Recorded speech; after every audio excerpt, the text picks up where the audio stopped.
Good afternoon, everyone. I'm Patrick Cronin. I'm the Chair for Asia-Pacific Security here at the Hudson Institute, and it's a great pleasure to be joined by a distinguished panel to discuss Europe's expanding role in the Indo-Pacific. Apologies that our colleague, Dr. Panda, was under the weather today and unable to join us, but we'll make sure that we fill the next 90 minutes with a lot to discuss about Europe's role. I'll introduce each one of the presenters in a minute, but first let me make some initial comments that bring in a U.S. perspective on not just Europe's role, but also the importance of the Indo-Pacific. Let me see if this is loaded. There we go. So let me just mention 5 very general potential benefits of expanded cooperation, including our European allies and partners' involvement in Indo-Pacific. If we want to preserve the rule of law and make it a free and open Indo-Pacific, then it's a good idea to deal with our democratic friends across Europe, in NATO and outside of NATO, on preserving the rule of law. If we want to promote high standard free and fair trade, and here obviously I think much more could be done along these lines, this is my personal aspiration, then I think trying to agree not just with Japan and India and other Asian countries, but also with Europe, this could be beneficial in the long run. Thirdly, the question of providing defense and deterrence, and that's a dynamic that's changing. There's safety in numbers, there's benefit by working with countries that have a long history of understanding these concepts, and there's benefit here. Fourthly, technological security and proficiency. There are at least 2 aspects of this. One of them is in a globalized technological world, think cyberspace. There is no Indo-Pacific separate from the globe, and some of the most advanced technology countries are in Europe. And maintaining the proficiency, both in terms of research and development and in production, these are things that no country can have a monopoly on, and therefore it behooves the United States, along with Japan and other friends, to move together when possible on protecting what is sufficient, especially when faced with a rising China and its desire to sort of monopolize the commanding heights of the 21st century's economy through programs like the Made in China 2025. And then fifthly, effectiveness is key here. We have a tradition of effectiveness with our transatlantic relations, bringing Europe into Asia-Pacific where it can be effective, not just symbolic. Symbolism can be good, but effectiveness is especially important from a U.S. perspective. There can be a division of labor, there can be complementarity, but it's very important to go beyond the San Francisco system, if you will, of bilateral alliances in Asia that was established after World War II, but also beyond the Quad. And I've written recently about the main thing about the quadrilateral security dialogue, which comprises India, Japan, Australia, and the United States, is not the 4 countries, but really the constituent parts, the bilateral and trilateral building blocks, and making those relations operational and effective. Similarly, bringing Europe into the equation of Indo-Pacific, it's not the number precisely, it's the effectiveness of the various constituent relations, like Britain and other members of the EU, at least for the moment, in terms of their importance of Asia-Pacific. I do want to say briefly 5 big challenges that we can think about when we think about what, from a U.S. perspective, the Indo-Pacific is facing. I see a question of preferential rules being mostly promoted by China, but other revisionist powers as well, versus the international rule of law being one of the top challenges that we face in the Indo-Pacific and therefore globally. That's why Europe can be so helpful in helping us remind everybody that we ought to be working on an international body of rules, not some special sphere of influence where the rules suddenly are different.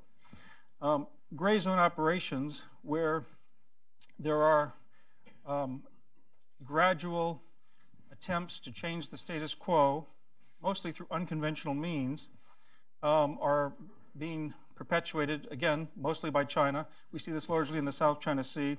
And here we need countries who bring economic power, information power, technological power, not just military power, to bear to try to stem that kind of salami slicing and gradual incremental changing of the status quo through coercion or very assertive actions.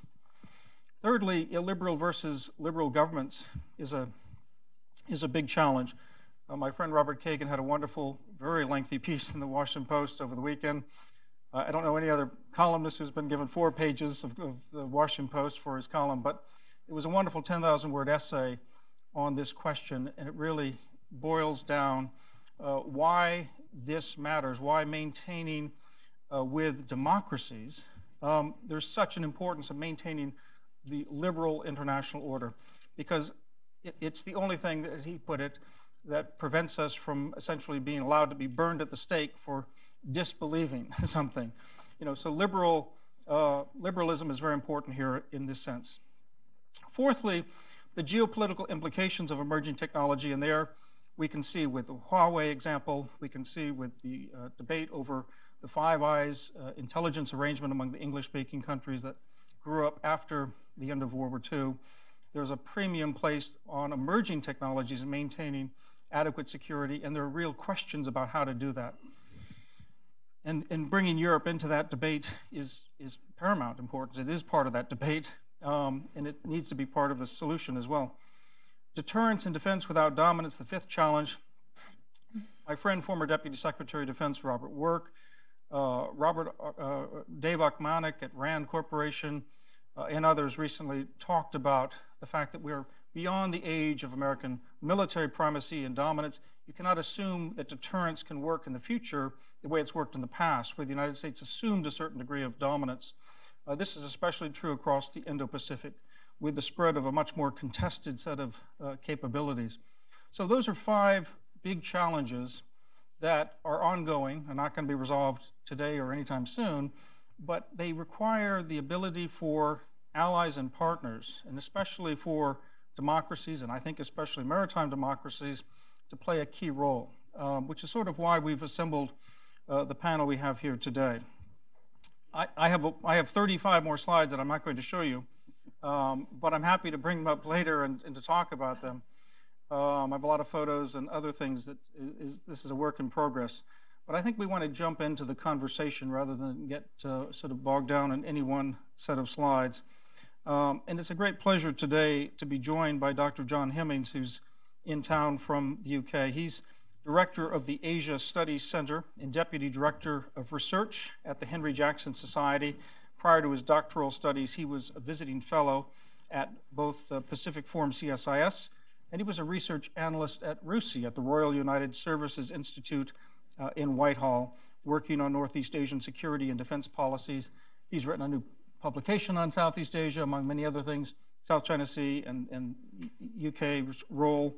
And we're going to ask him to come up here and speak next. And then to give you the order of things here, Dr. Liselotte Odgaard is our visiting senior fellow here at Hudson. I think one of our most recent additions, having, but no newcomer to these issues or to Washington. Her work focuses on U.S., China, Europe relations. She's the author of many books and publications on these issues. She's been a visiting scholar at institutions such as Harvard University, the Woodrow Wilson International Center for Scholars across the street, and the Norwegian Nobel Institute. So it's a great pleasure to have Dr. Liselotte Odgaard after Dr. John Hemmings. And then finally, last but not least, my colleague, Dr. Satoru Nagao, who is visiting fellow here at the Hudson Institute.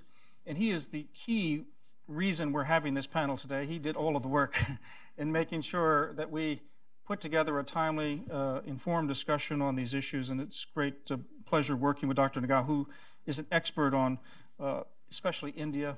In India, Japan, U.S. relations are really the focus of his research here.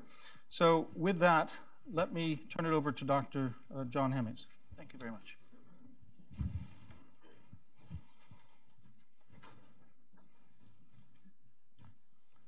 If my slide will come up. But thank you very much. First of all, I just want to say a very big thank you to the Hudson Institute for having me here. Very big thank you to Ken Weinstein, to Patrick, and indeed to my good friend Satoru Nagao. We are, in fact, working on something ourselves, a research project, of which he has contributed a heavy chapter on the Indo-Pacific. So, given Britain's current malaise, I think a lot of you will have some questions for me in terms of Brexit. I'm happy to field those in the Q&A, but let's just kind of dust them off and get them out of the way. Am I sitting up here telling you that Britain can power through Brexit and be a great power in the Indo-Pacific? Not really. I'm going to try to give you a realistic sense of what the UK has done, what it can do, but plug that into a wider policy debate that's occurring internationally as well as in London, and give you some perspective on this. The Global Britain brand, so to speak, which is what the Conservative Party is currently promoting as its new reposturing, is obviously viewed with a bit of kind of eye-rolling amongst people who are Remainers. I myself was a Remainer. Having said that, I'm happy to get on board with the direction that Global Britain offers. It's an interesting and very, very deeply historical moment of significance for the British. They have historically been a maritime power for hundreds of years, of course, as you know. The flag followed trade. They had a presence right across the globe, for good and for evil. I'm not going to sit up here and tell you it was all good. But certainly, Britain became a global power through the maritime, through trade, through commercial opportunities. But looking at global Britain from a Brexit perspective, it looks like a kind of wistful nostalgia, a kind of Britain that harkens for the past. That's not the case at all. Actually, this is Britain looking towards the future. If you look at slightly old figures, but still highly relevant, Asia Development Bank predictions for Asia's centrality of the global economy. If you look at predictions in terms of the global middle class, something like, I think it's going to double by 2030, and some 80% of that will be in China and India. That's a lot of new consumers for British products, a lot of new shipping and containers for Britons to service, and a lot of infrastructure of a mushrooming of cities across the Indo-Pacific and Indian Ocean region for British infrastructure financing to be a part of. So this is not just a case of doom and gloom. Let's do the next thing that we can get our eyeballs on. So what is global Britain and Brexit, if it is anything at all? Let me get this going the right way. So essentially it is twofold. Still, the British are, to some extent, the flag is following trade. In that sense, the Indo-Pacific is certainly viewed in terms of the commercial opportunities that attract us there, not simply to replace those lost from access to the common market, but actually in their own right. I think to some extent there would have been a mini Indo-Pacific shift. It might not have been called this, were we still in the European Union, and certainly we would be doing similar things as we are with the French and with Brussels anyway. So I just want to get out of your head, this is not an either or, though it is cast that way often in domestic debates inside London at the moment, unfortunately. So rolling over agreements with a number of our partners that are already trade partners through the EU is one of the first things that we plan to do. Trying new deals with Australia, New Zealand, China, and India. That is an order, that order is actually of significance. Australia is pretty much one of our ideal trade partners. We don't think we're going to get a soft deal from them, but we don't think there's less to argue about with them compared to some of the others. And so that's actually one of the ones that we've prioritized after the US. The US is not up there because to some extent I'm just focusing on economies that are literally in the region. The Belt and Road Initiative. So the UK does not view it as an either or. It still views, particularly from the city, if I can say, the financial districts still view BRI more prominently. The Chinese messaging inside the city of London has been extremely successful. And so I don't see British politicians being able to pull back from one without the other. But having said that, there will be, I think, that same cautious approach that we saw with AIIB. That's to say that the UK will try to bring to bear the standards and not opaqueness, but the transparency and accountability in the contracting with any projects that they get involved in. And then there's been also the return of Suez security presence that you've seen with I don't know if people have followed it, but there's been a kind of, for us anyway, a remarkable return to the region in terms of 4 various vessels going out. We've had, as well as our network of bases, which actually are the 2nd largest after the United States, we remain a significant basing nation. We also are still 5th or 6th in terms of financial clout. And of course, we bring a number of security relationships in the region, including with Australia, as not just as a Five Eye, but also in terms of defense industrial co-development. Naval deployments have been obviously the most prominent one, and we've written about this in my own institute in a free downloadable report. If you're interested, it's a little plug from us, the South China Sea, Why It Matters to Global Britain. There is, to some extent, there's a debate to be had about whether FONOPs are the way to go in terms of challenging Chinese behavior in the South China Sea. But certainly in terms of the way that we've written about it and the way it's understood inside British policy circles, I think there's 2 things that come together there. There is, of course, the rule of law, the idea that rules rather than power should shape the future of the region. So if China has arguments, they should be making them in international courts rather than on the water. So of course that has to do with British trade as well. And again, as I said, trade, the flag follows trade. If Britain's access to ASEAN market, the South Korean market, and the Japanese market is to be at Chinese sufferance, we find that quite worrying, that is implied in the control. And of course, Chinese are the first to say that that's not what they mean by it, but that is not obvious from their behavior, and it's not obvious from authoritarian states generally, which have sought to control access to markets. Britain has a long history of looking askance at powers that have sought to control Europe, continental market, for example. So you have to remember China has its own historical narratives. Liberal democracies also have theirs. Britain's historical narrative is that there's been repeated attempts to keep the British outside of key markets by authoritarian powers, and that is one that is relevant to, I think, in this conversation. You will also note, actually, from 2015 on, if people ask me, why now? Why is Britain so interested in the South China Sea now? If you go back to the National Maritime Strategy of 2015, which is a year after the island building, you suddenly see a reinsertion of language about the South China Sea that was absent for a long time. So, of course, the American government and the Japanese government and a lot of other regional countries have been gently pushing at the diplomatic level for the UK to be involved. There was never really that, it wasn't our issue. I think it was your issue. But the moment those islands were built, it shifted the debate. And I think the French, I won't speak for them, but I certainly think there might be a similar feeling that 12% of UK trade goes through the South China Sea, something like 124 billion. That's quite a significant amount of our revenues. So we would be concerned about anyone, China, whichever regional country, trying to control that waterway.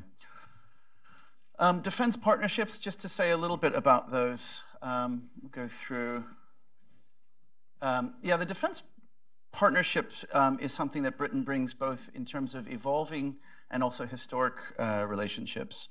Of course, the Five Powers Defense Arrangement is something that we've had for many years with Malaysia and Australia, New Zealand, and Singapore. It's been, I'd say, to be honest, it's been stagnant for many years, but there's great potential in it. So if there's greater effort and resources put into it, I think it kind of hums along. I'm not an insider to it, but from watching from an outside perspective, but certainly it's something that other countries have discussed being involved in, and it does have a certain level of, it's so historic, it has a certain level of acceptability amongst regional countries, and it does, there's not ASEAN primacy there, but there's implied ASEAN primacy by having 2 ASEAN powers in it. AUKUS, of course, the Australia-UK ministerial, that's effectively a 2+2. If you track those as I do, kind of at my nerdiest, you'll note that the Indo-Pacific maritime security language has really gone on the increase. Again, there will be defense industrial cooperation that very much helps the UK and Australia both. So one of the things about the declinist narrative about the UK is that you forget that in terms of spending, the British are the 2nd largest spender in defense industrial terms. So while the Russians and Chinese have very, very significant defense industrial bases, so do we. And I point to, with a bit of humility, with the speed with which our carriers have been built. UK-Japan 2+2, there is an announcement, I think, on the way in terms of that relationship and the bilateral there. And I'd say that the Japanese have been promoting and pushing that for much longer, but actually over the past 2-3 years, the UK has really begun to respond, and we've seen serious enthusiasm from inside the British machinery, the bureaucracy. Institutionalized intelligence sharing is on the horizon.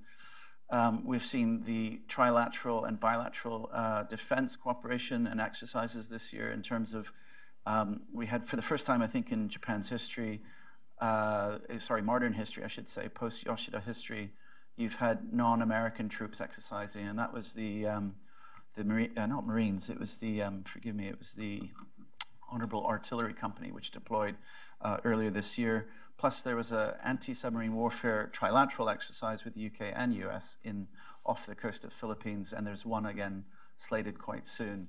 So there's all these little things that are bubbling away, and I think, again, the UK is not coming in large numbers, but we can dock it in. We can dock into other relationships and partnerships. UK will not lead, but it certainly will follow, and it will join on and become a responsible part of the community of states that are interested in the Indo-Pacific concept.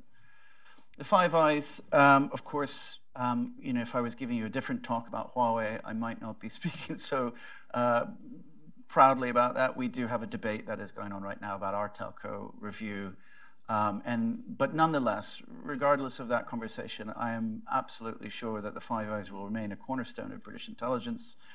And given that 3 of those members have, UK, and you count Australia and the United States, growing awareness of the Indo-Pacific as a concept and a framework, I'm pretty sure that the UK will play a role in that Indo-Pacific intelligence. And certainly in terms of the intelligence side that I just mentioned with Japan, you're highly likely to see what I would call Five Eyes standards being, learning how to share intelligence with regional countries. That doesn't mean that Japan goes into the Five Eyes, but it means that it is essentially given certain standards that it meets in order to institutionalize intelligence sharing. So it's not one-off here, there, on this project, on that project, but it becomes regular.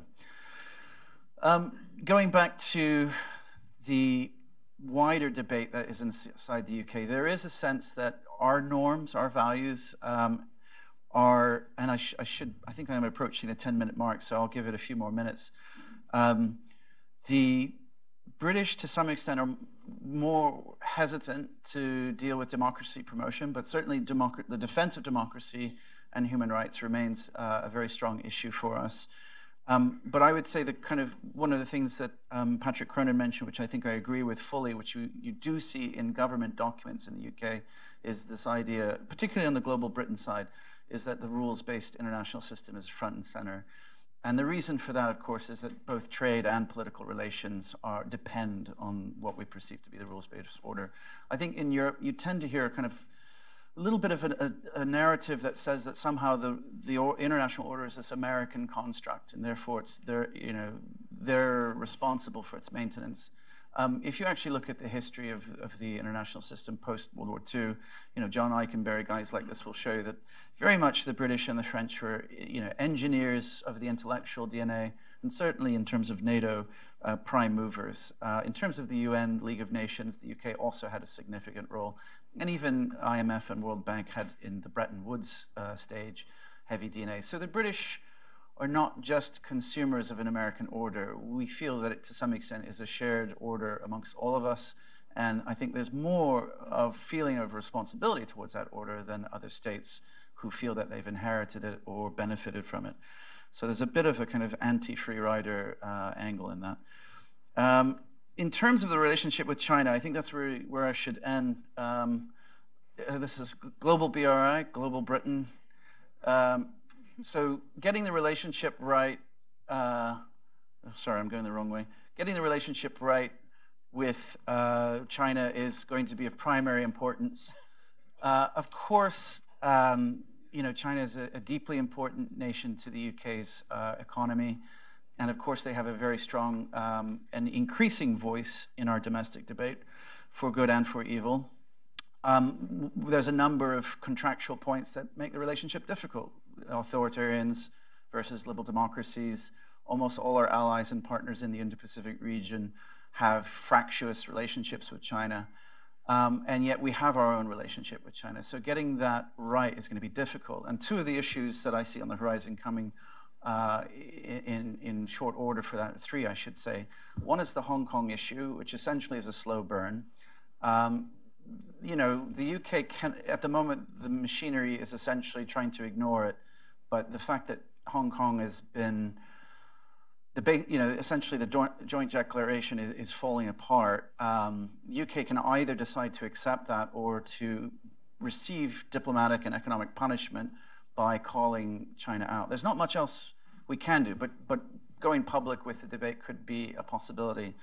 The Uyghur issue is another issue that we feel is going to gain more prominence in European debates, and it certainly colors the way British elites will look at China as a partner.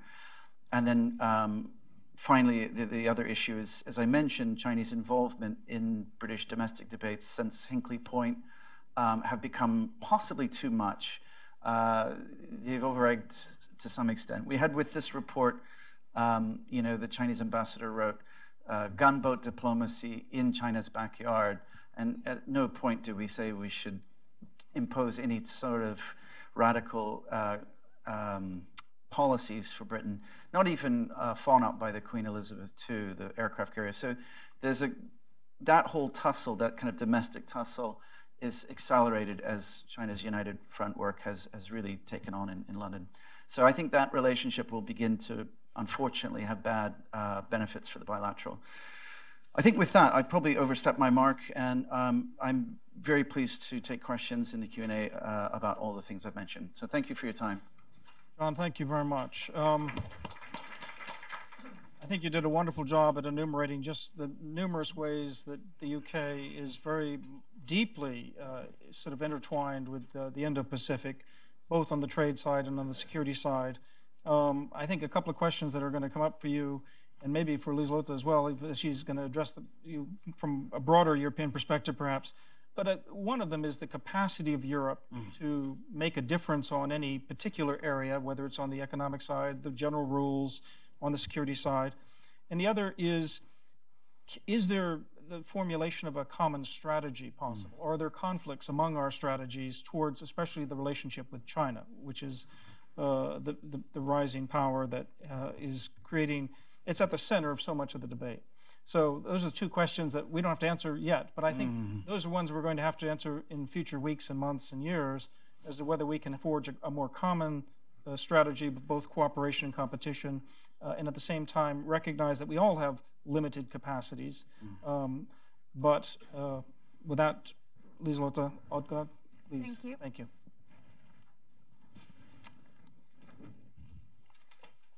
So it's a pleasure to be here as a senior fellow at the Hudson Institute, and thank you for inviting me to participate in this panel. Indeed, the question of Europe-US-China relations will be the focus of my research at Hudson Institute. I'm going to speak about the broader European role in the Asia-Pacific, making the argument that Europe as a region can actually make a difference in the Indo-Pacific. Indeed, I would say that Europe is already starting to make its mark in the Indo-Pacific in a way that I think is both to a large extent in correspondence with US efforts, if they're not exactly the same. I think they can easily be made complementary to current US efforts.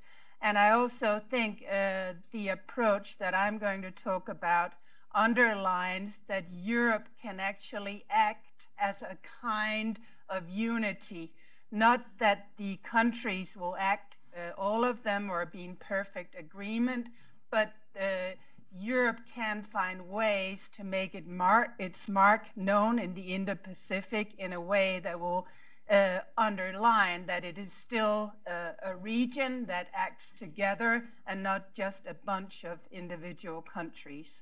So that is the argument I'm going to try and make. Today, in today's debate, you often hear criticisms of Europe. You hear that Europe cannot act because it's got all these internal challenges that breaks it apart.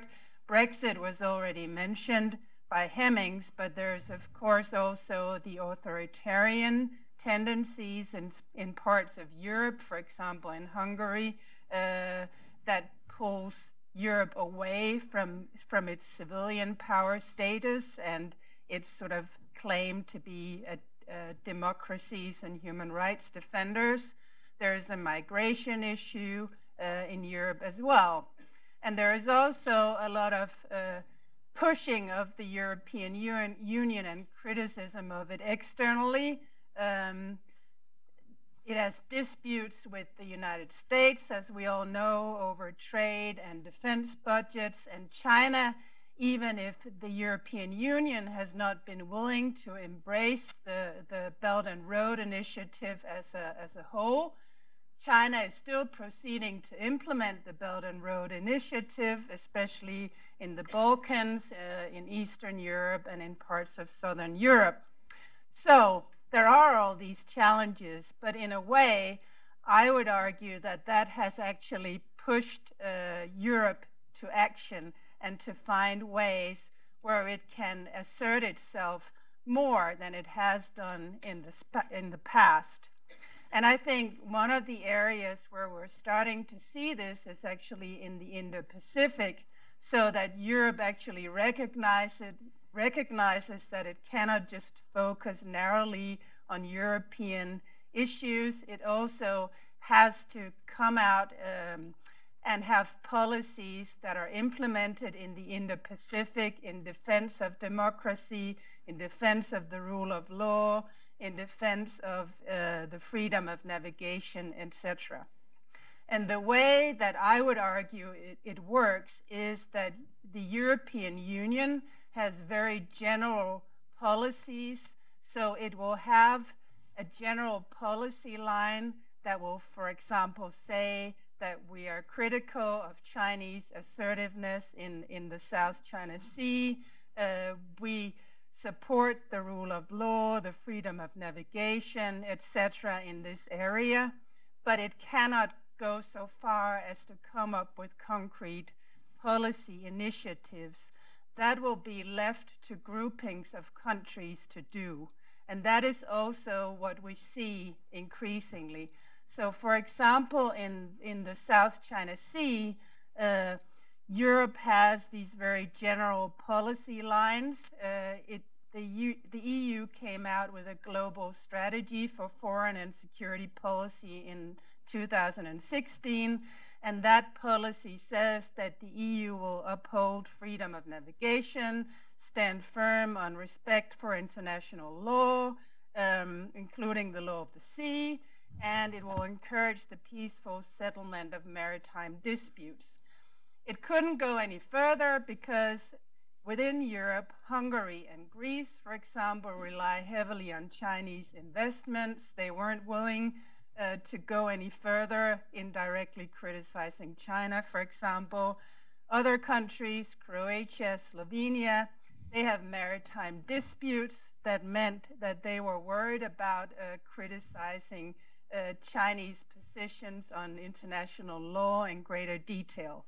So the EU can only adopt this very general policy.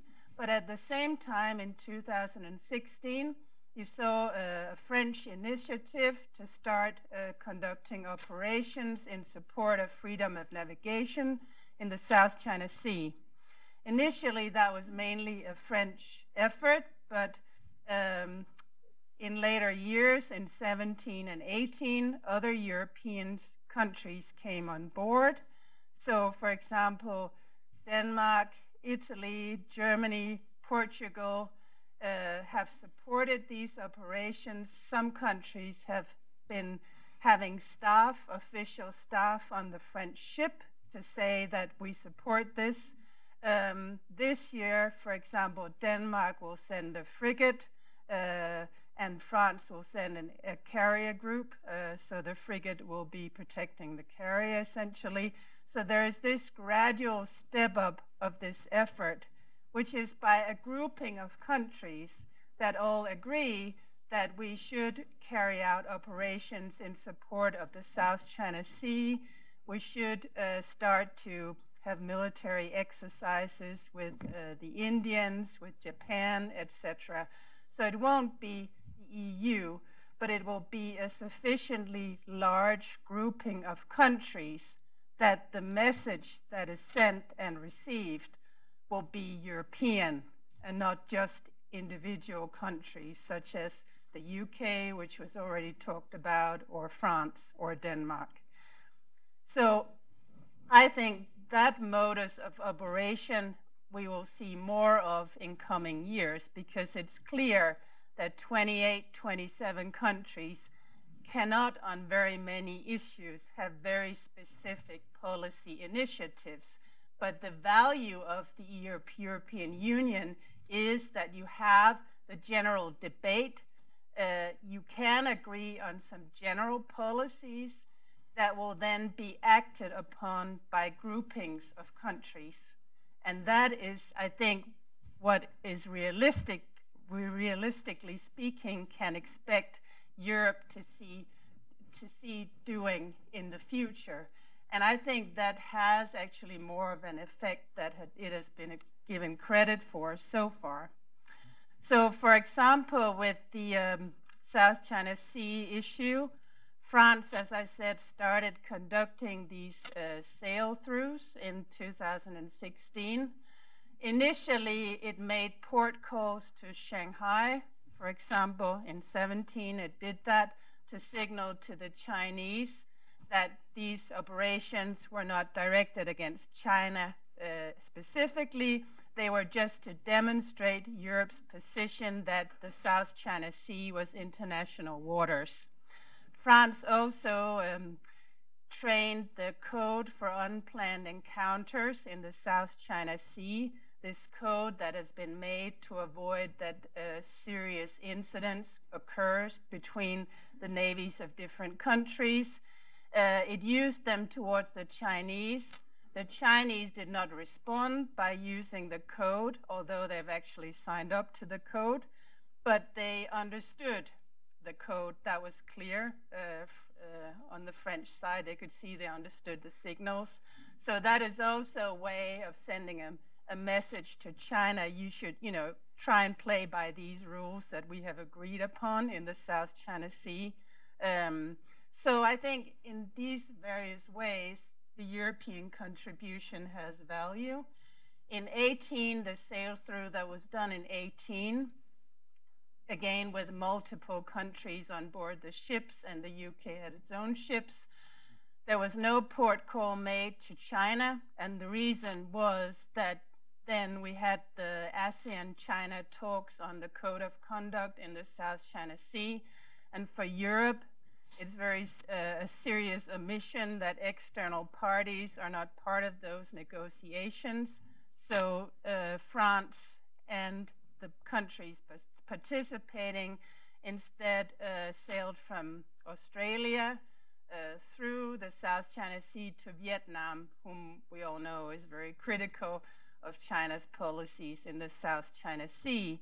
And at the same time, France and other countries have stepped up their cooperation with ASEAN, trying to support their efforts in the South China Sea. And there you could say the US does it more on a bilateral basis in Southeast Asia, but I don't necessarily see that as a problem or as a contradiction to European efforts, because they could very easily be made complementary. So Europe addresses perhaps more the ASEAN as a unity, but that's fine if it's coordinated with the US, who then may address or prefer to address individual countries, be stronger at that. So in that sense, I think actually already Europe and the US are starting to have policies in practice that complement each other. In 2019, there will not be a sail through in the South China Sea. Instead, the French carrier group, with support again from numerous European countries will sail through the Suez Canal to through the Indian Ocean and end up in Singapore. And again, that complements general policies in the European Union, because what happened in 18 was that Europe had an agreement with Japan, not just on trade, but also on security, to strengthen security cooperation. Europe also had talks with India, with whom they've had a long-standing strategic partnership, but they specifically talked about strengthening maritime cooperation in the Indian Ocean. Europe also had talks with Singapore and made a formal agreement to strengthen security cooperation with them.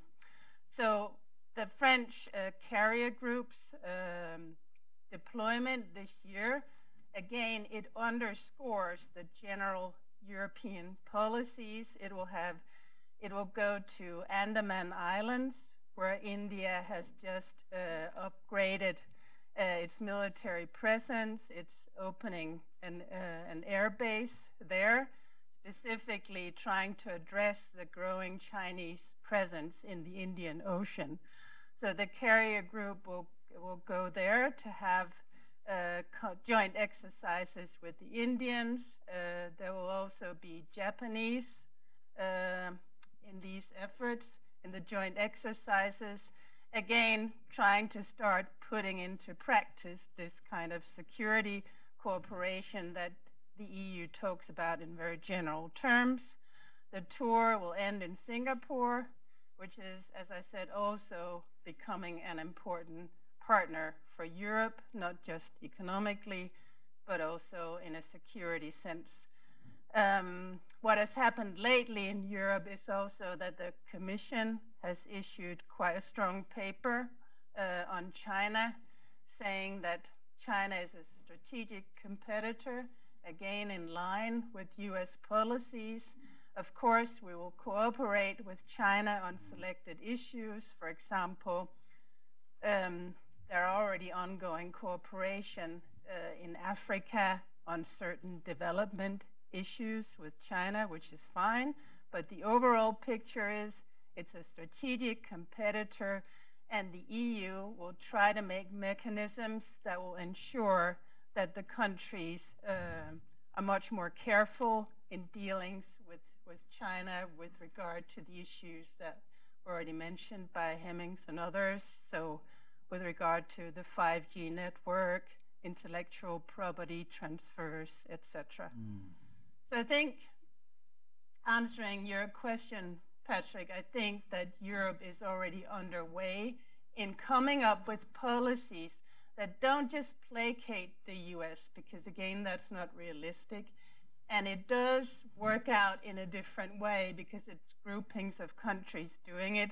But you could argue that Europe is already playing a kind of middle power role, supporting the same values and the same general policies that the US has in many ways, but, you know, having its own independent policy line.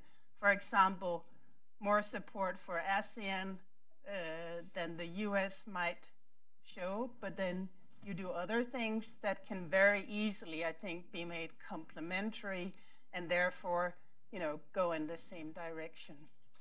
Liselotte, thank you very much. Thank you. Welcome. Just a couple of points that I wanted to emphasize that we just heard. I mean, one of them is that because the EU is used to dealing with strong institutions and multilateralism, it is well poised to deal with the largest single multilateral body, the Association of Southeast Asian Nations. And by the way, I didn't hear John mention this in his short presentation, but the UK has just been setting up its permanent mission to ASEAN, which is setting up literally in its embassy a whole floor dedicated to engaging ASEAN. I think also, you know, it's not generally understood by people who look at Europe from afar and don't follow it as closely as you do in terms of what they're doing with China and Asia, just how much Europe is involved in Asia, just as with John Hemmings' presentation.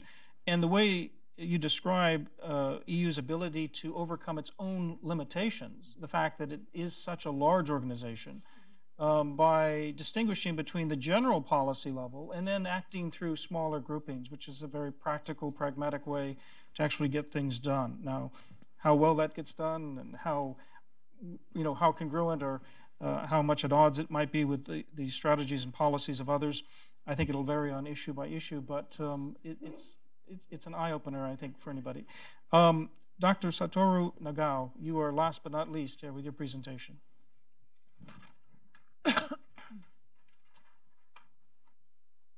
Thank you very much for sharing your precious time for this event. And it is true, I am Satoru Nagao, the Japanese who research about India's military strategy, organizing a European event in the United States. There are both bad news and good news. The bad news is, despite you have already listened to 3 good presentations, you need to hear one more.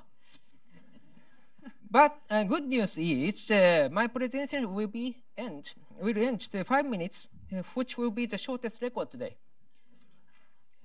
So the title of my presentation is, What does Japan think of the European role in the Indo-Pacific? So what is the voice of Japan? Simply said, welcome. So we want to ask, why? To understand why, we should consider the recent history of South China Sea. So all of the presenters have already mentioned, but we need to check the detail a little. Japan's Ministry of Defense pointed out the one pattern of China's expansion. When France and the United States and Soviet Union withdraw from South China Sea, it emboldened China. Following each country's withdrawal from the region, China expanded its presence and occupied islands and reefs that the Philippines and Vietnam claimed. Therefore, we must prioritize maintaining the military balance with China. However, the nominal size of China's announced national defense budget has grown approximately 51-fold in the 30 years since 1989, and approximately the 2.7-fold in the 10 years since fiscal year 2008. So this is more than 25 times faster than Japan. 25 times faster means that it looks like the race between the car and fighter jet. The car is burnt, fighter jet is burnt. Looks like this. That's kind of the big difference. So this military modernization is occurring too fast for the other country to catch up. Now, therefore, the current security system will not maintain military balance. We need new security system. So for a long time, hub and spoke system, which one is the left one, has maintained order in the Indo-Pacific. Under this system, both Japan and Australia are US allies, but Japan and Australia share no close security relations. So this system is heavily dependent on US military power. But seen from the current situation, this system is not enough to maintain military balance. So as a result, a new security framework has emerged. Right one. This framework is a security network of US allies and friendly countries.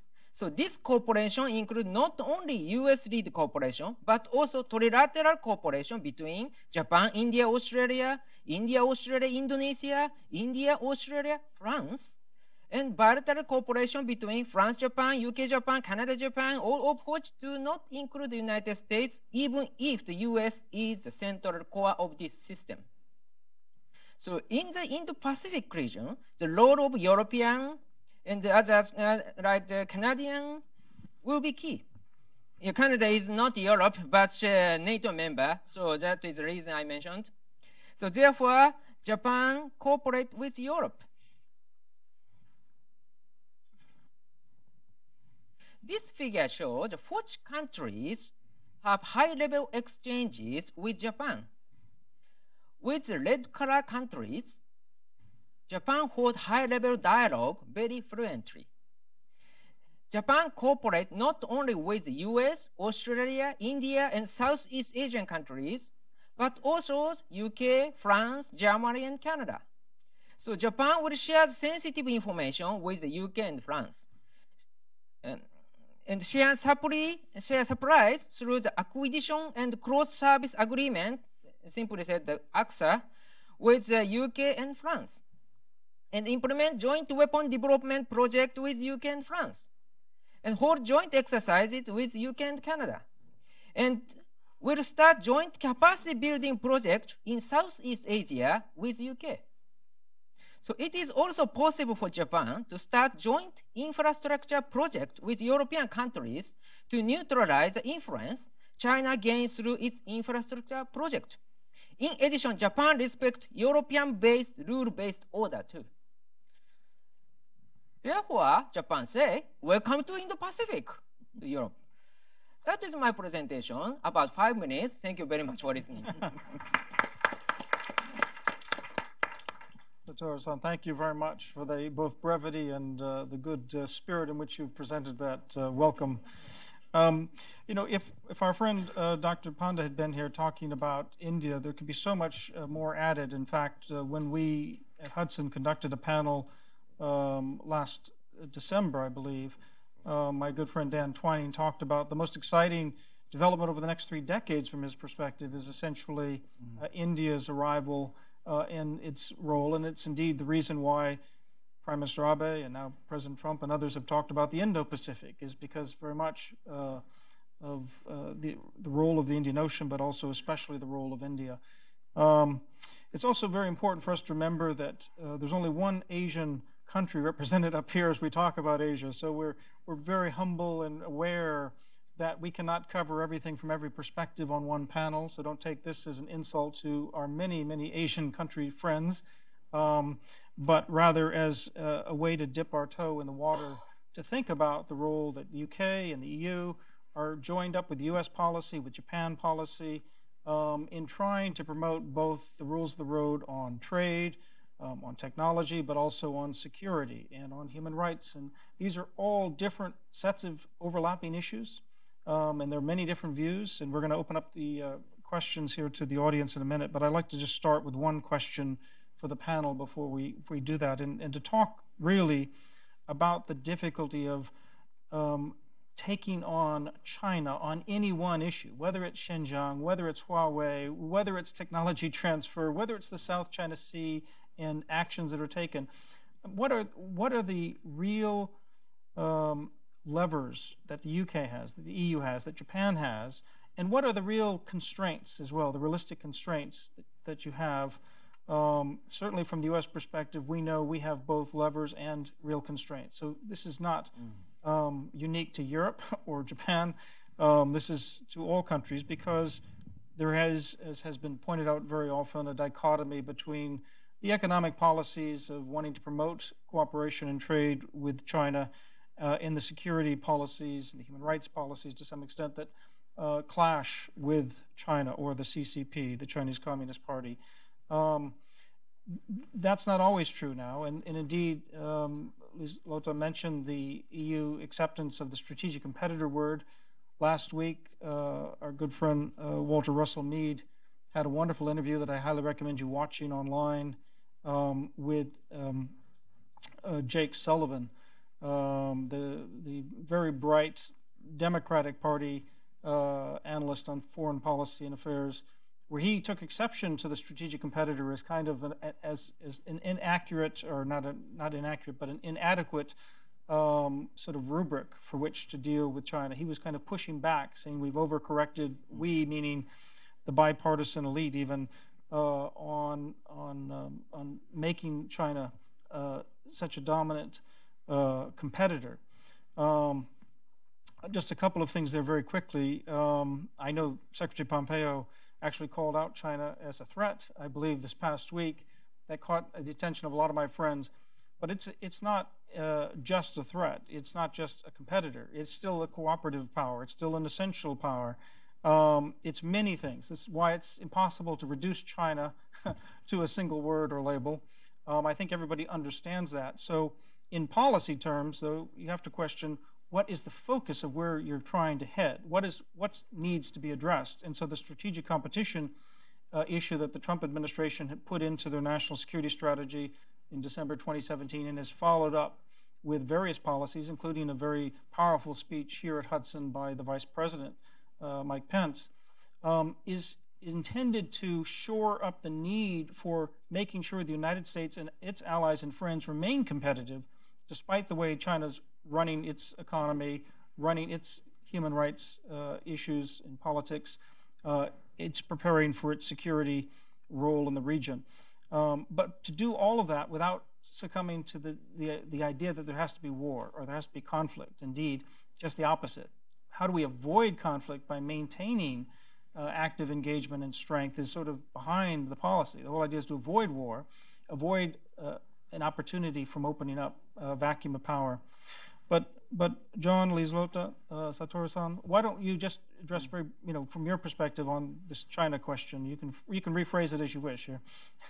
I mean, it strikes me that reciprocity comes up a lot in discussions about China in Europe at the moment, mostly trade-oriented.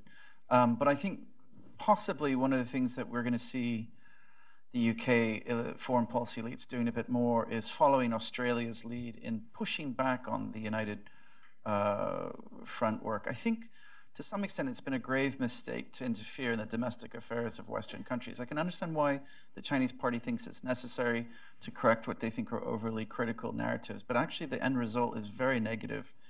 So first of all, that's going to be one of the challenges. I think the UK, of course, civil society is very robust, so that we'll have to have that battle over the next year, 2 years. Following that, though, say we get rid of that whole debate, even then we still have to deal with China as a trade partner. You know, I mentioned 124 billion goes to the South China Sea. You know, 40% of that, or some 40% of that, is between UK and China. So even there, they're a significant trade partner. There's definitely things we'd like to do with China.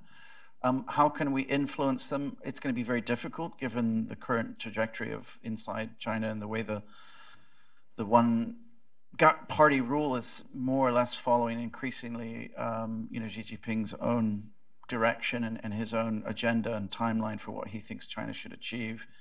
But insofar as we can influence, that anyone could influence China, I think that's a great question. We should all be asking ourselves, is China still shapeable?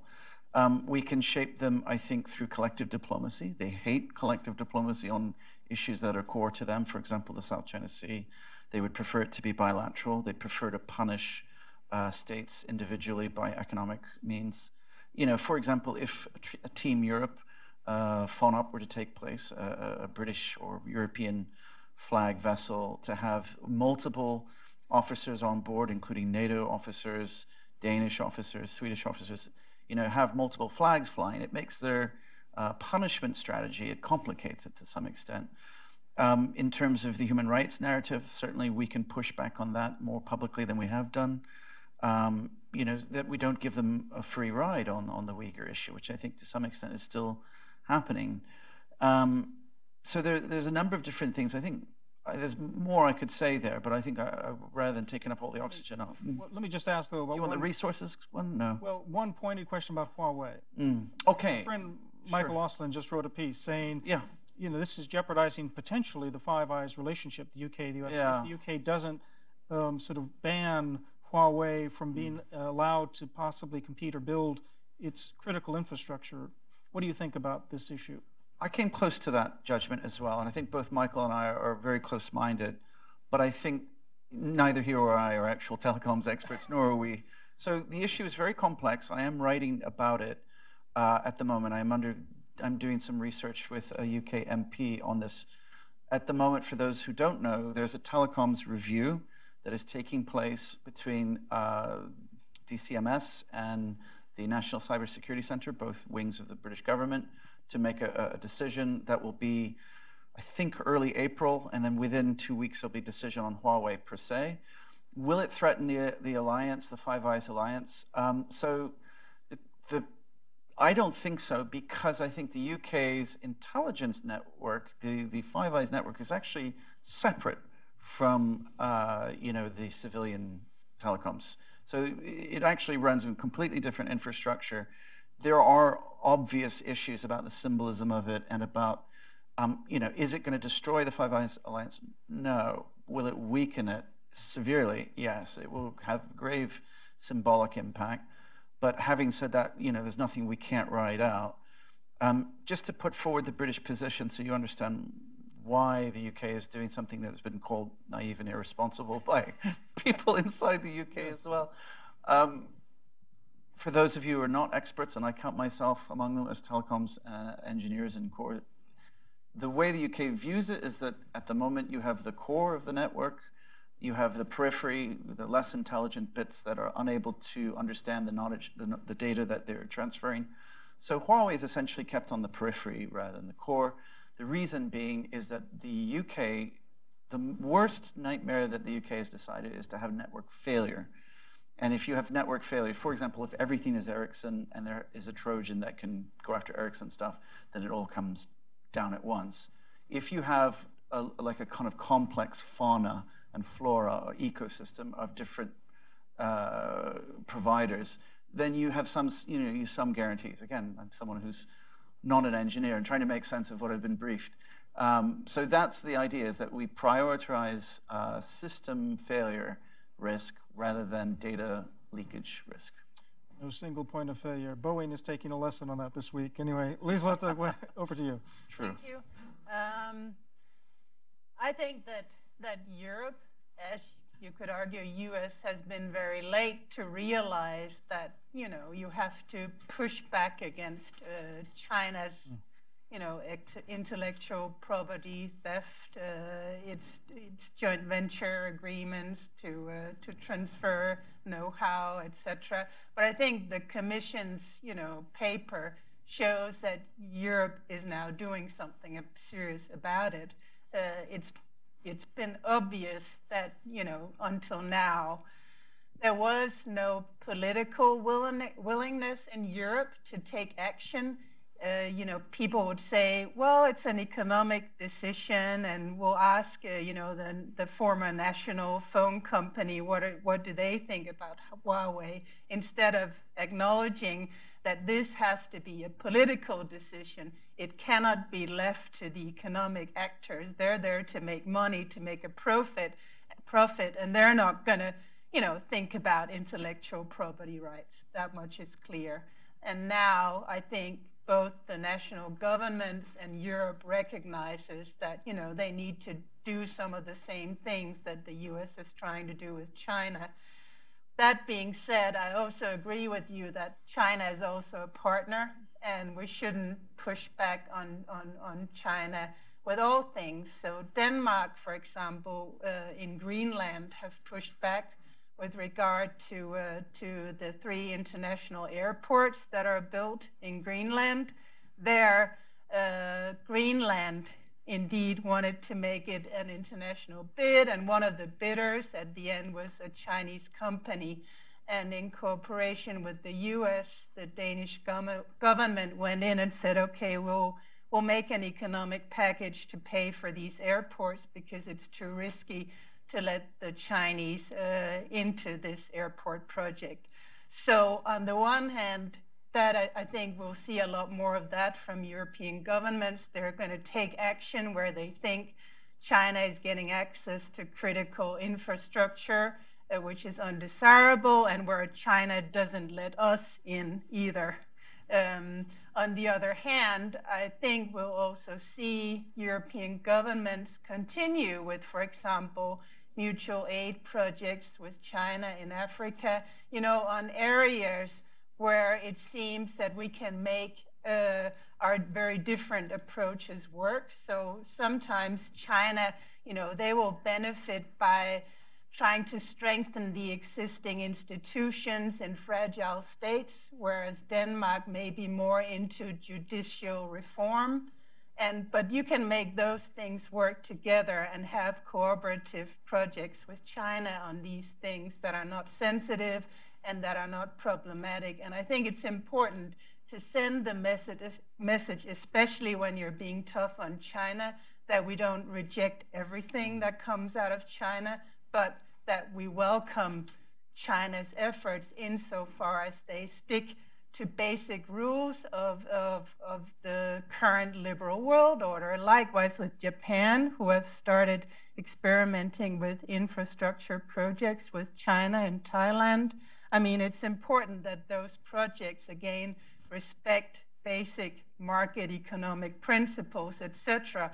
But insofar as that happens, that's a really good thing, I think, that, you know, to experiment with that, so that maybe we can end up having some cooperation with China on the Belt and Road Initiative and not just outright reject all of it, because that's not also a feasible long-term strategy, I guess.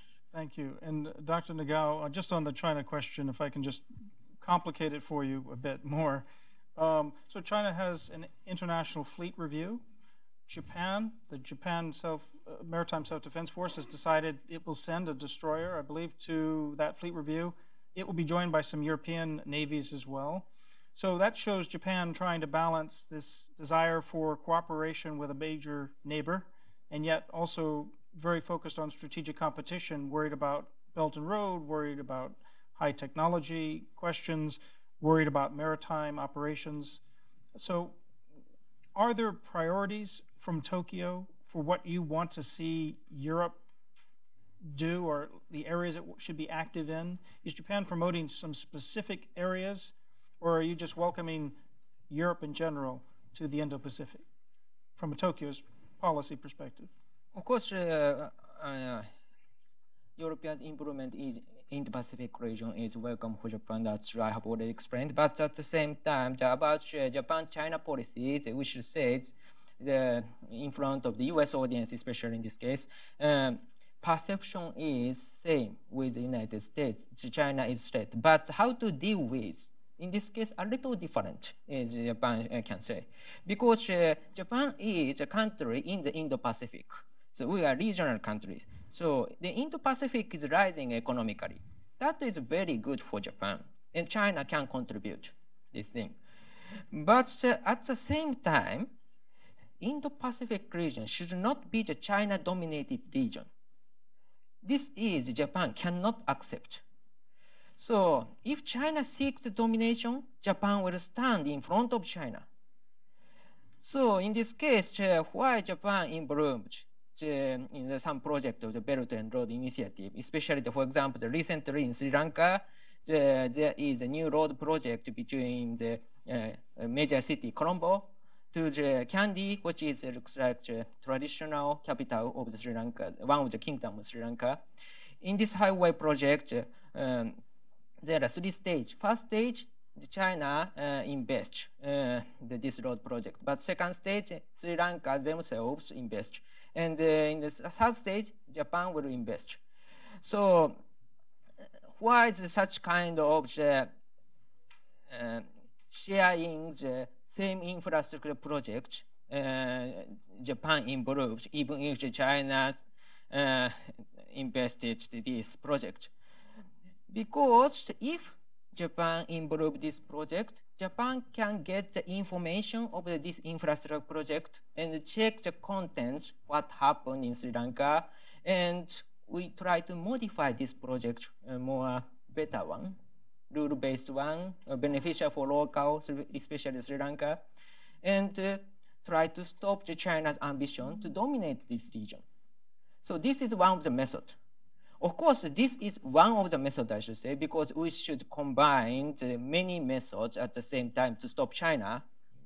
And so that is the reason we try to choose many tactics to deal with China, to avoid conflict, but at the same time, we can limit the ambition. Good. Thank you very much. I think we want to open up to the audience. I think there's a microphone, if I'm not mistaken, that can come around. If anybody has a question, we're going to start right down here. Let me see where the microphone is. There it is. If you just briefly introduce yourself and then ask if you want to ask the panel or any individual, please specify. Thank you. Eun-Jung Cho with the Voice of America. Thank you for the great discussion. I want to bring in North Korea dimension to the discussion. And if, John, if you could comment, Great Britain is sending HMS Montrose to Japan this year and has been sending out warships to Japan last year. So what is UK's position in strengthening global sanctions implementation at a time when North Korea is not making any progress in denuclearization and asking for sanctions easing? And if Dr.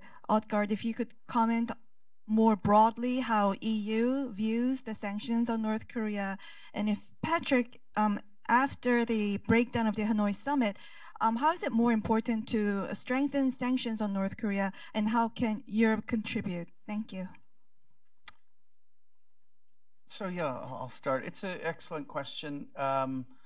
The HMS Albion also went out last year to take part in sanctions-related activities, and of course the Montrose, as you mentioned, is being deployed out there now. The UK plays a kind of little-known but fairly, I think, smallish but significant in its own right position vis-a-vis North Korea. Of course, we have an embassy there, so that gives us a great kind of regular slew of policy experts who've actually lived in North Korea, and often ex-ambassadors will come over to Washington immediately afterwards. We also have some institutional relationships with North Korean entities, government entities, for example, visiting fellows. So we've played a back-channel diplomacy role in the past. There's also, of course, the obvious P5 role in which we are usually, I think, we're a helpful partner rather than a leading partner. So I would say, yes, that continues to be one of the, we mentioned earlier, the kind of wider global Britain.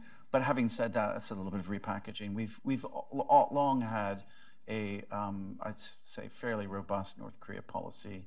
The addition of the Royal Navy really came, I think, 2 years ago from, the very serious rhetoric that we saw arising from the region's players. The realization that any kind of war in Northeast Asia would have a significant impact for the United Kingdom, and so of course have been offering our good graces to South Korea, Japan, and the US in that way. I think that's as much as I can say that's useful for you. What would you like me to say about them? What is your UK position on sanctions implementation? Okay, so just we're drilling down in an area that probably I'm not as prepared for as the Indo-Pacific remarks. I'd say that we're. It's a very detailed question. Yeah, you've come at me at an Indo-Pacific event, so let me take my Indo-Pacific hat off.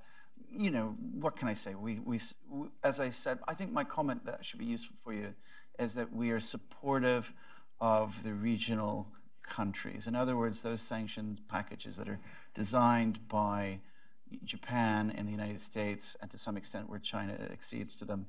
The UK plays a very, considerate role, but a complementary and contributing role rather than a leading role. I would echo what you say. I think Europe has also been very loyal to the sanctions that have been, decided by the US, by Japan, and they have been in a sort of supportive rather than not really a leading role. There has, again, also on the part of Europe, been trips there, exploratory trips, back-channel trips. But I think, like with the UK, Europe has been sort of supportive, not taking the lead, but having essentially the same policies as the US. And on North Korea policy in general, I think we're at a rather sensitive time at the moment, where the diplomacy is almost dead, but it's not dead. The door is just slightly ajar still.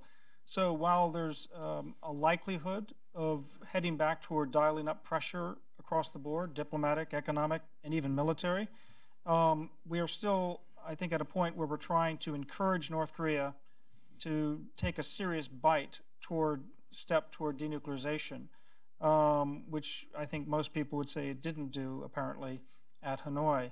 So we want to use the threat of increased sanctions rather than actual increased sanctions to encourage or discourage North Korea to go in the right direction and come back with a more serious offer. I'm having dinner tonight with officials from both South Korea and the United States, and we'll be talking about this. I think if this fails, for instance, it fails because North Korea launches a satellite/missile, and in its search for leverage, unfortunately undermines the entire diplomatic process, then I think we dial up the sanctions readily. And I think we probably focus on the areas where there's been the most circumvention of international sanctions. So we tighten up the existing international and national sanctions that are already on the books, but unfortunately we've seen North Korea find ways to circumvent them. And then we can look about additional sanctions after that if we're dialing this up. And then finally, from a U.S. perspective, we'll be back with military pressure later this year if we don't start to see some effectiveness in the diplomacy. So not that anybody wants to head there, but that's where U.S. policy is going to be driven in response to inaction by North Korea or provocative action coming back. Anyway, North Korea is vital for a free and open Indo-Pacific, and managing this problem is important for Europe and everybody, Japan, the United States, everybody in the region. So it's very important that we try to maximize cooperation. This has been an area where China has cooperated up to a point in terms of the sanctions. Once the diplomacy started, China was sort of at the lead of meeting Kim Jong-un and at the lead of perhaps advising Kim Jong-un that he didn't need to do more. I'm not sure what the Chinese have told him. Maybe the records will bear this out in coming years. But we clearly need China's help as well to both avoid a conflict on the one hand and try to minimize the dangers from proliferation and the dangers from the North Korean regime on the other hand. Let's go back to the Indo-Pacific and back to questions. We've got another 14 minutes here. And yes, sir. There's a microphone coming, sir. Hi, my name is Gerrit van der Wees. I'm from the Netherlands. And as a European, I'm very happy to see this discussion. It's very important, so thanks to Hudson to arrange this. I had a question for Liselotte. Basically, as you described it, both Britain and France have now focused more on the security issue in the Indo-Pacific. But most of the smaller countries, including my own, the Netherlands, basically feel that it is still very much of an economic and trade issue. They only see it through that prism. How can we convince them that investment in security is really essential for trade and investment in the future?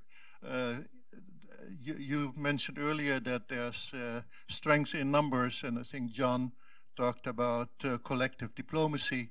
So it is important for Europe to be there, be present, be on board, if I might use that term, in this effort. Yeah. So, I mean, there is, of course, problems. There's always problems in any effort. And the European populations is, I guess, very much focused on economic and trade issues and less aware, at least traditionally, of security issues. And there is, you know, a problem in sustaining this effort, I think, because as Hemmings talked about, we have a Brexit that doesn't look too good and that may, realistically speaking, impede UK efforts in coming years.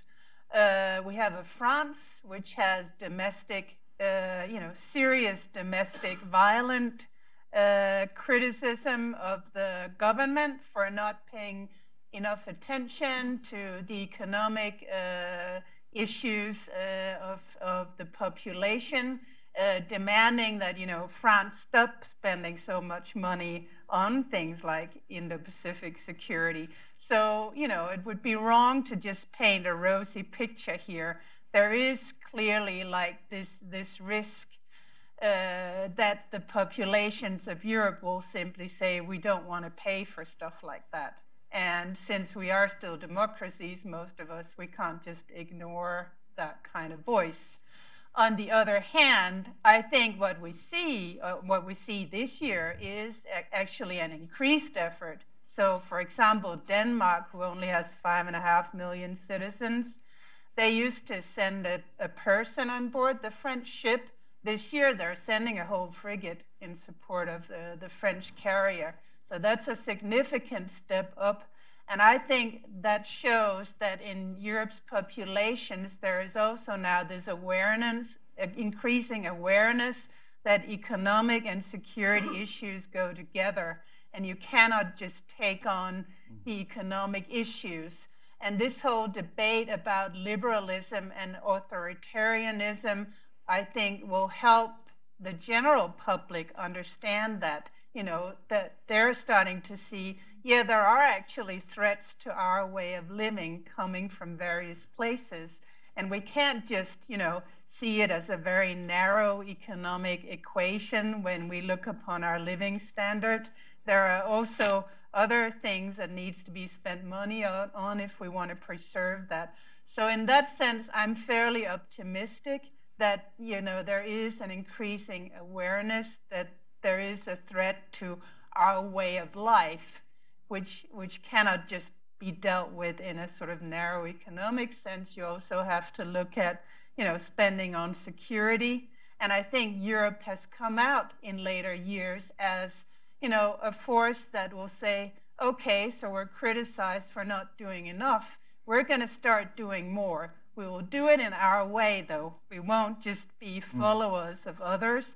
So we will prioritize, for example, multilateral institutions. We will prioritize ASEAN, etc. But I think on the whole, that's a positive trend that Europe has sort of been pushed to action.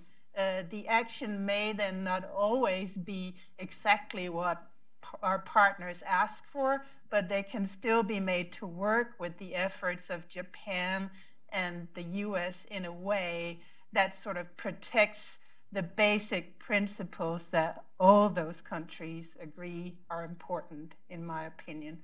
So while there are threats, I think actually the positive tendencies, in my head, they overrule the negatives. Just a quick two-finger. I'm very pleased, and I should thank your country because apparently in October, upon the visit of your royal couple to Downing Street, a Dutch decision was made to deploy a naval vessel with the Queen Elizabeth on its first active deployment, which will mean that our two flags will sail together into the Indian Ocean and the Pacific, so in 2021. So that's quite a good thing. And I think we'll see more of that. CANZUK, Canada, UK, Australia, friendly countries also from Europe, banding together and operating in groups like this. We're going to take these two final questions. Yes, both of you, if you just both ask, keep it brief if you can, and we'll go to our final answers as time is running down. Thank you. I'm Jeannie Nguyen with Voice of Vietnamese Americans. Dr. Hemmings, in your relationship between UK and Vietnam, you have a question mark. Would you explain why? Dr. Liselotte Odgaard. Did you have a question mark on your slide? You talk about the EU, but you didn't mention Germany. Would you talk a little more about Germany and its role? Good point. Dr. Cronin, obviously we need the US to champion, lead this. And we have UK, France, US in the UN Security Council. Japan is not yet in there yet, but Japan is one of the Asia-Pacific nations. You all talk about the rule of law. What do you think you can practically do to support ASEAN in the coming COC, Code of Conduct with China, and that also for Dr. Nagao as well? Thank you. And if you want to hand the microphone over. Okay, thank you. Katie Wang with NTD TV. Dr. Odgaard, you just mentioned about this EU Commission's report on the review on China-EU relations. Can you just elaborate more about the significance of this report and their changes of the view on China? And also, it has 10 proposals. I'm just wondering, will those proposals become more, will just be a statement, or it will become like very concrete policy actions? Thank you.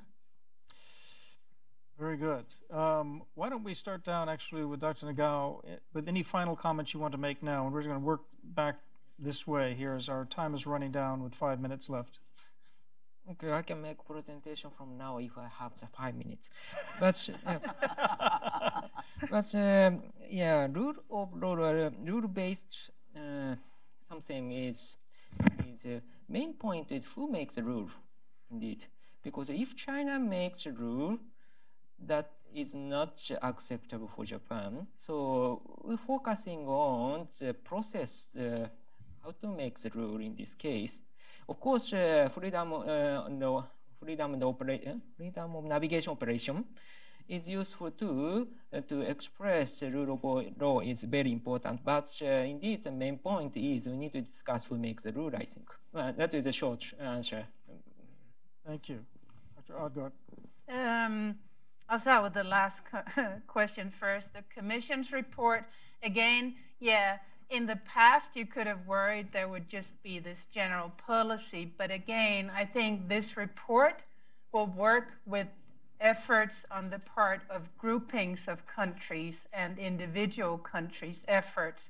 So I don't think the European Union can take many, concrete steps. They can have an advisory role in saying, where do you think we should draw the line with regard to intellectual property rights, with regard to Huawei, and be very specific.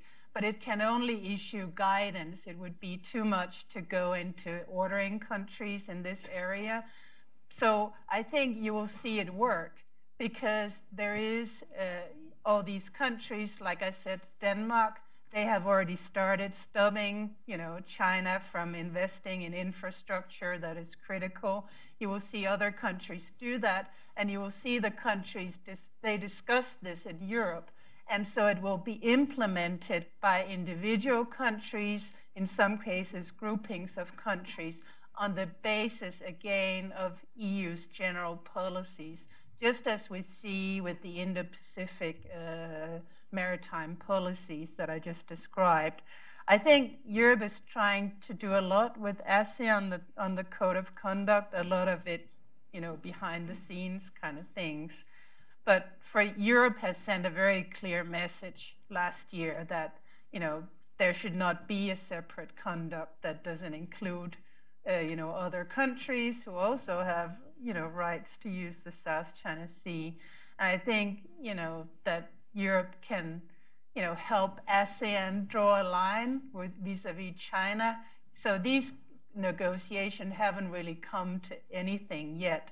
And that in itself is a good thing, in my opinion, and shows that, ASEAN is at least willing to, delay the issue and defer the issue to a later date. And that can buy you time to work with, maybe having a different setting for this code of conduct and different partners into it. Because before, in the 2000s, Canada was active in talks, for example, in the South China Sea, and that kind of format could perhaps be reinvented where some external powers play a part. Germany is obviously a key country that we have failed to mention. So I'll just say, of course, they're also part of these efforts. They are also part of the South China Sea sail-through. So yeah, they're indispensable. In terms of the question mark over the slide, it was only because I wasn't sure about the EU-Vietnam FTA, which I think has been on delay. So my question mark was, we will roll over these EU ex-country FTAs, and the Vietnam one I wasn't sure. But in terms of the wider UK-Vietnam relationship, I'd say it's very good, particularly on the security side, but also investment side. In fact, the HMS Albion, which did do the sail through the Paracel Islands, actually did go to Vietnam as its visits point. There are issues in terms of how the countries view internet, and there are some growing difficulties between the two, but I don't think they're of deep significance. I think they're one to watch. And then my final statement, I suppose, one thing, to kind of leave the crowd with statement would be, although the UK is definitely going to go through some pain and some knocks, sadly, leaving the European Union, the fact is that we still believe in a global posture. We're not closing the doors, not closing the shop up. I still believe that there's a large, significant proportion of Brits who believe in continental partnership, whether it be defending Europe or defending European sea lanes. Team Europe, as a good friend of mine told me in Brussels. I like that expression. And finally, is one thing that we have to tell ourselves in the UK, that as the largest, one of the largest financial capitals, you know, if you want to internationalize the RMB, if you want to make yourself a great power, China also does have to some extent, woo the UK. The UK is often depicted as being, you know, kind of like Oliver Twist. Please, sir, may I have some more? And I think we do ourselves no credit by appearing to be a supplicant when it comes to investment. But actually, if you look at our actual capabilities and our financial markets, I think we have still a lot to offer in terms of shaping Chinese choices for going forward, whether it be the Indo-Pacific or more broadly with Europe. Thank you. And as an analyst on the U.S. policy, I mean, this is a very reassuring discussion. The United States not only has key longstanding allies like Japan and South Korea, Australia in the region. And in fact, on the 29th of this month, I hope you'll join me for a high-level discussion we'll have on the future of our Northeast Asian alliances.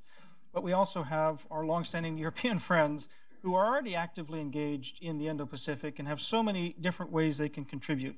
And in Southeast Asia as well, and I'll be issuing a report out of the Center for New American Security, my old institute, on Thursday, called Contested Spaces, which calls for refreshing U.S.-Southeast Asian relations.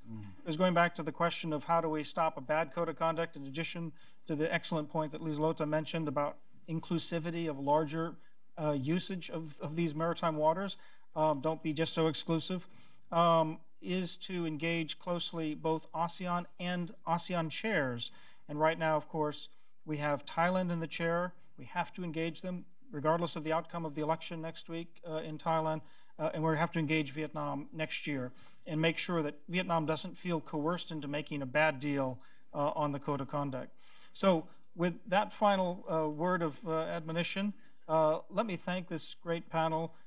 Please join me in thanking them. Thank you. Thank you so much.